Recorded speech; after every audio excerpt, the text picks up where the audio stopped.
Comme t'es un taré, un débile de flic, tu vois, la personne harcelée fait une surveillance constante de tous ses faits et gestes. Elle est épiée 24 heures H24, suivie partout.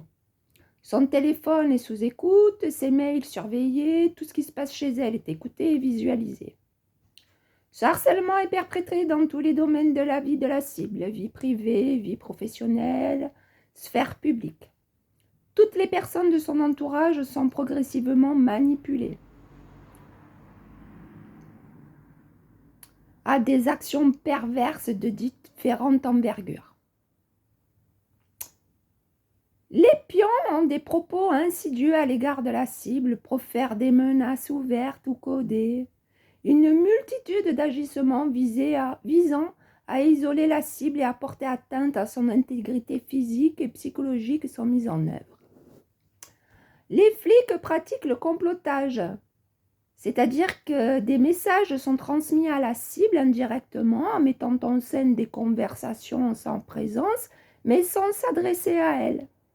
Les pions s'expriment par insinuation, mais de façon ostentatoire. Dans les cas plus graves, le but final est de la faire s'autodétruire, la victime de harcèlement. Si la cible devient résistante, le harcèlement se déploie encore plus avec des pièges visant à la pousser à des actes qui pourraient la faire emprisonner ou attirer dans des milieux psychiatriques ou afin de la faire interner.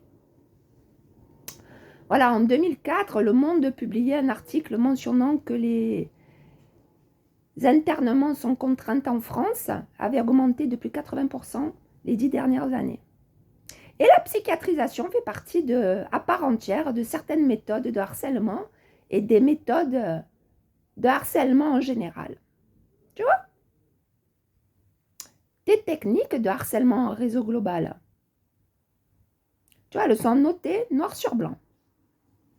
Avec tes pions, France Travail, Jackie et Rose de Souza, ainsi que Emma. Tu vois? Tellement que t'as un taré, un débile de flic.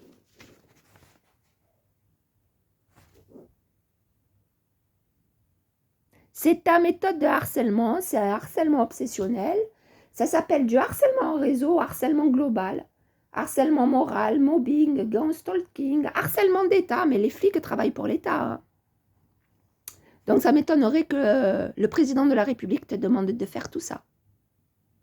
Tellement que t'es taré, débile de flic, en bande organisée.